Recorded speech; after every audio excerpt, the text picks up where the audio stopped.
Good afternoon and welcome to Go Beyond. My name is Alyssa Robinson. I am here with our senior pastor, Reverend Daniel Humbert. Hey. And this looks a little bit different, doesn't it? Because we are coming to you live from our brand new studio. Yay! That we've been looking forward to for so long. So we actually get to be in the same room together, have a conversation in person.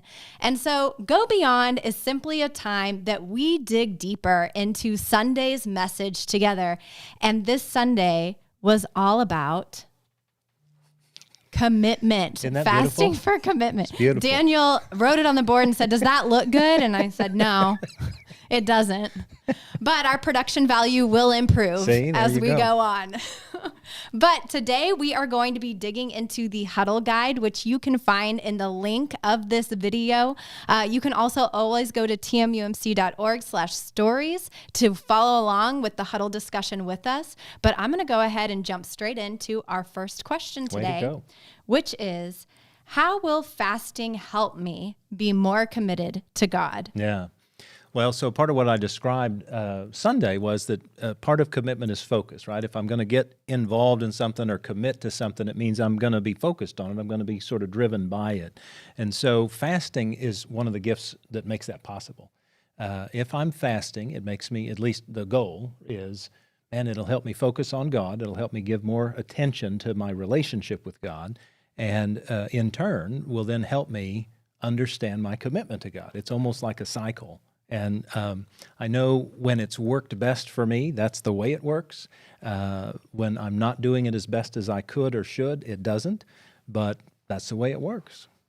Well, and it makes me think about something that one of my coaches used to tell me, because I grew up an athlete, and they were talking about looking for motivation. And he used to say, if you are building your exercise routine around being motivated, it's never going to last because you're not going to feel motivated every day. What you need to focus on is discipline. Discipline is doing it every day, whether you want to or not. And I'll be honest, during my fast, some mornings I wake up and I'm just like, nope, not today. I don't want to do it. And although I have been able to stick with my fast of not watching TV until 10 a.m., I haven't been able to stick to reading scripture every day, being in prayer every morning. And sometimes I turn my Sunday or my morning time that's supposed to be devoted to God into running errands until I'm allowed to watch TV. Yeah. And I think it's building that discipline that leads to commitment, maybe the more long-term thing. Yeah, no, I agree. And I would say you're sharing what I've experienced as well this year, which is sort of filling the time rather than necessarily doing what we believe is helping in the relationship with God. And I just want to say to folks, man, don't let that get you down, or don't let that cause you to go, well, golly, I've messed up so many times, or one time even, I shouldn't go any further. I believe, just know that that's a reality. And like you've pointed out, any other discipline, you would sort of help yourself to go, okay, I messed up then, I'm going to try better next time, or I'm going to do better next time, right? So, yeah, absolutely. So our next question, why is commitment important to faith? Why does it matter? Yeah. Well, I mean, so first of all, faith, of course, is sort of believing without seeing, or believing or trusting without proof, or recognizing that I have these values without any kind of real formal justification, right? And so if that's true, then commitment says, so how can I work on that? Because if people are like me, every once in a while I kind of need proof, or I need something that kind of demonstrates that this is real, or that this is working, right? And so for me, commitment is sort of living into the fact that I can't prove that, or that I can't understand that fully, and yet I'm moving towards that. And so much like your description in terms of athletes and discipline or practice, I think that's where this comes in, and how it can be helpful is faith is all about commitment.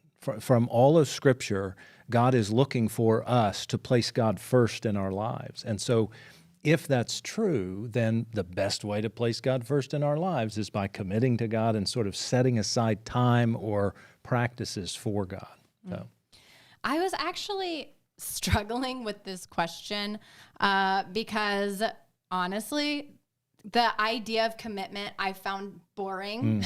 Of like, discipline's not the most exciting thing to talk about. Commitment's not the most exciting thing to talk about. But then instead of asking the question, why is commitment important to faith? I thought, okay, well, why is commitment important to any relationship? Right. And you're not going to be able to be in a good relationship with someone who is not committed to you, Right. or you choose not to be committed to that person. You're not going to have that closeness, that intimacy, that connection that you would have if you're committed to each other. And I think that if we were to treat faith the same way we treat any relationship, we would say it's obvious that commitment has a place in relationship. Right.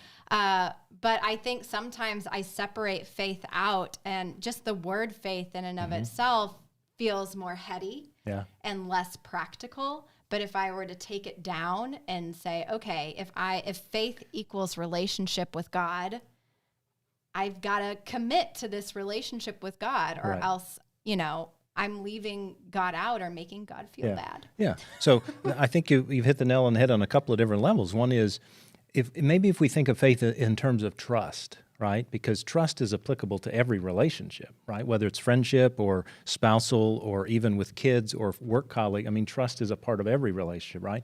So if we could think of faith in that term, that might help. But you also point out, and I love this, and it was very intentional, why we didn't start with commitment as the very first week, right? Because it's not, exciting, sexy, however you want to think of that. It's why we started with freedom, because who doesn't want freedom, right? Who doesn't look forward to that opportunity? And yet as you get into any relationship more clearly, commitment is real important. So we're about halfway through. So we put commitment about halfway through.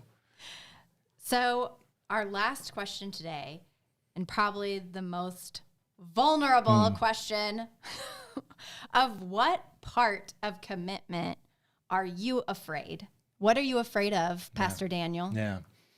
Well, I should have given this more thought, but I think it's that literal discipline that we've referred that, man, if I get it wrong or I don't do it well, I don't know if I'm motivated to keep going. And so I'm afraid of failure, quite literally, right? And so I'm afraid that I might not get it right, I might not do it as best I can, and therefore commitment means, it also means being vulnerable and being transparent, right? And so as I've shared with a couple of different groups, I think even here last week, I think it was, and certainly in the midweek Bible study, just owning, for instance, I haven't done what I set out to do every single week in this fast, every single day rather.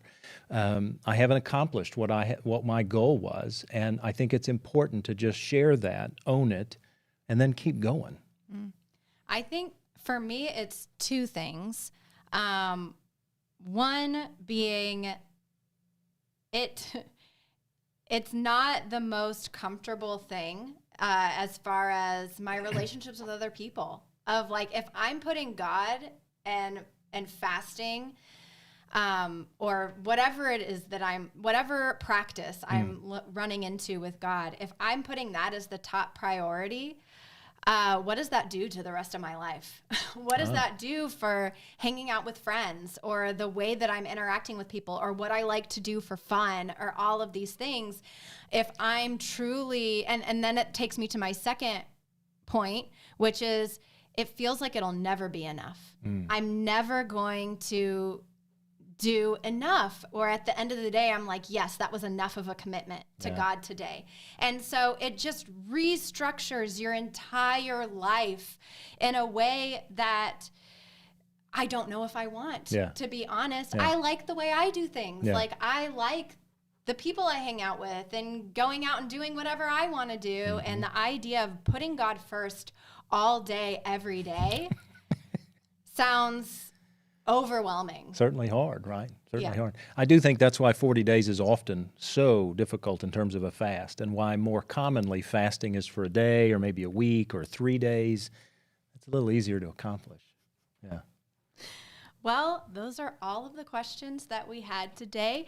Thank you, everybody, for joining us in the studio for Go Beyond. And this is going to be the new normal for us until there's another new normal, you know, the way things go. So thank you for joining us. And I want to remind y'all that you can check out everything happening during Lent at tmumc.org/Lent. We have fasting resources. We have audio devotions. You can learn more about our goal of funding the Mozambique Mobile Clinic.